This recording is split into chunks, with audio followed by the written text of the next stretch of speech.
Le vrai peuple s'était exprimé et a dit non au changement constitutionnel. Et aujourd'hui, quand le colonel et le CNRD aussi parlent au nom du peuple, ils doivent savoir raison garder. Ce que moi je crois, c'est qu'après la déclaration de l'ANAD, la déclaration du Forum des forces sociales de Guinée, la déclaration du FNDC, la déclaration du RPG Arc-en-Ciel, et les déclarations, parce que moi j'ai suivi aussi la déclaration de l'Union européenne aujourd'hui, qui parle d'un délai extensif. Je pense que le RPG ne s'est pas encore prononcé sur la durée. Ah si. Ah bon? Ils ont fait une déclaration par rapport au chronogramme. Au chronogramme, mais pas sur la durée. Non, mais c'est ça la durée. C'est après la publication de ça, il y a eu une déclaration du RPG. Vous pouvez revoir. Vous comprenez? Je crois qu'aujourd'hui, on n'a pas besoin de prendre l'exemple. Le CNRD n'a pas besoin d'être l'hippopotame. L'hippopotame qui ne recule pas fait beaucoup de dégâts, détruit des cultures, détruit beaucoup de choses. On n'a pas besoin de ça. Je crois que le CNRD doit rester dans sa logique de départ.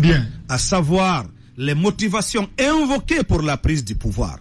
À savoir l'inféodation de la justice, la dictature, la précarité et la misère, la politisation de l'administration. Aujourd'hui, qui parle de rectification, parle de refondation, parle de réforme et de restructuration, doit éviter de s'isoler, doit éviter de prendre des décisions impopulaires, doit éviter de prendre des décisions illégitimes. Je rappelle que nous sommes dans un contexte de légitimité. Le CNRD a certes pris le pouvoir par les armes, mais il ne faut pas occulter le combat mené par le peuple, les filles et fils de Guinée pendant 11 ans, et qui a été parachevé pendant les 2 ans passés par les mobilisations citoyennes grandioses du FNDC, qui ont quand même prouvé à l'opinion nationale et internationale que les Guinéens ne veulent plus de la dictature, que les Guinéens ont soif de démocratie, que les Guinéens ont soif d'un état de droit, que les Guinéens ont soif d'avoir des institutions légitimes qui gèrent leur république et leur nation. Et c'est de cela qu'il est question. Ma question reste non résolue. Je dis quelle va être la réaction de l'ANAD. Écoutez, d'abord nous avons alerté. L'ANAD n'est pas seule. Rappelez-vous que la CEDEAO avait demandé 6 mois à la junte. Et la CEDEAO avait donné jusqu'au 25 un ultimatum. Au cas échéant, elle allait prendre des sanctions. Il y a que le CNRD a déployé rapidement une mission pilotée par le ministre des Affaires étrangères à Accra pour demander un délai supplémentaire. La CEDEAO ne s'est pas prononcée encore par rapport à ce délai supplémentaire, à cette doléance. Non, pas du tout. Par rapport à la doléance, ils se sont exprimés. Ils ont dit qu'ils vont envoyer une mission. Je pense qu'entre le 8 et le 9, peut-être, il y en a une mission de la CEDEAO en Guinée. Mais par rapport aux 39 mois, la CEDEAO ne s'est pas encore prononcée. Il y a l'Union européenne, il y a le système des Nations Unies. Nous ne sommes pas dans un cadre isolé. Au-delà de l'ANAD, au-delà des partis politiques et de la classe sociale dans notre pays, il y a la communauté internationale qui nous accompagne. Et donc, dans ce concert-là, nous, du côté de l'ANAD, nous avons déjà dit que nous rejetons, nous ne sommes pas d'accord, la forme, la violation de la charte et les 39 mois, on n'en a pas besoin pour un retour à l'ordre constitutionnel. Et nous userons de tous les moyens légaux, de tous les instruments légaux, aussi bien national que supranational, à notre disposition pour nous faire entendre, pour ramener la junte à la raison. Toumani. Le colonel lui-même, il ne tient pas tête à ce qu'il chasse à ces 39 mois parce qu'il a dit que c'est une proposition qui va être soumise au CNT. Et l'opposition, aujourd'hui, la classe politique est représentée au CNT. Est-ce que aujourd'hui, il ne faut pas aller au CNT pour désapprouver ces 39 mois, ou bien vous ne croyez pas au CNT? Non, écoutez, d'abord, en dehors du fait que nous n'avons pas foi au CNT, ça, il ne faut pas le cacher. Sa composition en dit long. Le CNT a été phagocyté. Les gens sont allés à Sékou-Touré jurer là-bas. Il y a des fêteurs de la jeunesse qui ont choisi des jeunes sur la base également de la charte de la transition, et des ministres et des membres du CNRD ne se sont pas gênés de les substituer par d'autres personnes. J'ai rappelé dans beaucoup de médias le représentant de la jeunesse de la Moyenne-Guinée, de la jeunesse de Kindia, de la jeunesse de Kankan. Ces gens ont été substitués. Pour l'ANAD, vous avez vu, sur les 4 propositions, 3 ont été substitués, affectés à d'autres entités. On n'a retenu qu'une personne. De l'autre côté, il n'appartient pas au CNT de reprendre ce chronogramme et d'en faire un chronogramme définitif. Pourquoi pourquoi nous avons le complexe dans notre pays de respecter les règles et procédures que nous-mêmes on s'est fixées, de respecter les lois. Vous savez pourquoi les gens n'ont pas totalement attaqué la nomination de M. Dansa Kourouma à la tête du CNT? Parce qu'il ne faisait pas l'unanimité. Mais nous avons respecté le principe de la charte. Dans la charte, il est clairement dit que le président et le vice-président du CNT doivent être nommés par le président de la transition.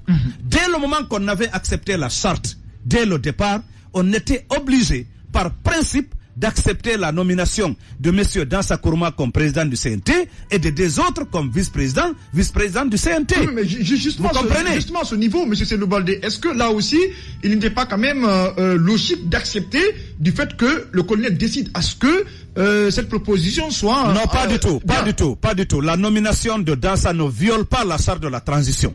Mais la désignation du CNT comme étant l'organe qui doit finaliser le chronogramme de la transition est une violation de la charte de la transition, de la même manière que le faire de façon unilatérale au niveau gouvernement CNRD sans associer les forces vives représentatives de la nation est une violation de la charte, et c'est ce que nous avons combattu. Ce qui a conduit les 11 ans de règne ou les 10 ans de règne du RPG Arc-en-Ciel au chaos, c'était le non-respect des lois et des accords politiques. Et là aussi, on est en train de retomber dedans. Quelle que soit la force, quelles que soient les armes, quelles que soient les baïonnettes que possède le CNRD, ce n'est pas ce qui va faire la transition. L'étau se resserre davantage autour de l'ancien président guinéen Alpha Condé et les anciens dignitaires de son régime. Le procureur général près la cour d'appel de Conakry a donné des instructions ce mercredi 4 mai 2022 aux fins de poursuites judiciaires par voie de dénonciation contre l'ancien président guinéen. Alpha Condé est l'essentiel de ce qui constituait les piliers de son régime. L'information vient tout juste de nous parvenir. Ils sont en tout 27 personnalités qui sont visées par cette procédure. Ce sont M. Alpha Condé, ancien chef d'État de la République de Guinée, M. Mohamed Lamine Bangoura, ancien président de la Cour constitutionnelle, Mohamed Diané, ancien ministre de la Défense nationale, Amadou Damaro Camara, président de l'Assemblée nationale, M. Nabi Youssouf Kiridi Bangoura, ancien ministre secrétaire général à la présidence, M. Claude Kori Kondiano, ancien président de l'Assemblée nationale, Damantan Albert Camara, ministre de la Sécurité, Ibrahima Khalil Kaba, ministre des Affaires étrangères, directeur de cabinet de la présidence de la République de Guinée, Tibou Camara, ex-conseiller spécial président de la République, Mouktar Diallo, ancien ministre de la Jeunesse, Bourema Kondé, ancien ministre de l'administration du territoire et de la décentralisation, Sanoussi Bantamasso, ancien ministre des Sports, Zenab Kamara, ancien chef de cabinet du ministère de l'Enseignement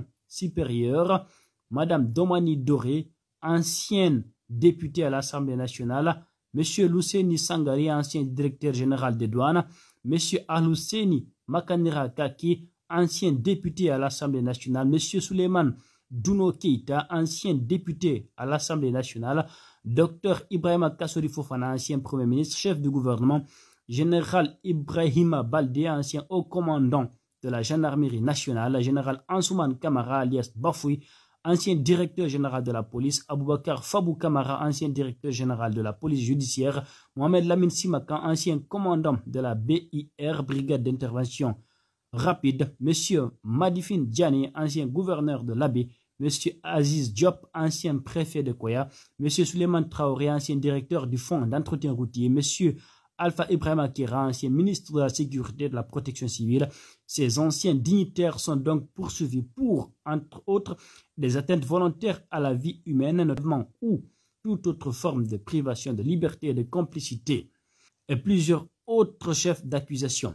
Au terme de l'article 44 du Code de procédure pénale, le procureur général, en sa qualité de coordinateur et d'animateur de l'action des procureurs de la République de son ressort, en ce qui concerne la prévention et la répression des infractions à la loi pénale, est fondé à recevoir les plaintes et dénonciations qui lui sont adressées soit par un fonctionnaire, soit par un simple citoyen, ou soit par la cour d'appel, a fait observer le magistrat. C'est sur le fondement de cette disposition pertinente, a-t-il dit, que le cabinet Bourdon est associé à travers Maître William Bourdon et Vincent Brengart, tous avocats associés au barreau de Paris-France, agissant au nom et pour le compte du Front National pour la défense de la Constitution FNDC, ont par leur recommandé international en date du 21 janvier 2022 reçu à notre parquet sous le numéro du 28 janvier 2022, ainsi le procureur général dénonçant, comme il résulte de son objet, les crimes et exactions présumés avoir été commis sous le régime d'Alpha Condé, ex-chef d'État de la République de Guinée, en joignant une liste de certaines personnalités qui seraient impliquées directement ou indirectement dans la commission des faits dénoncés. Peut lire sur africaguinée.com.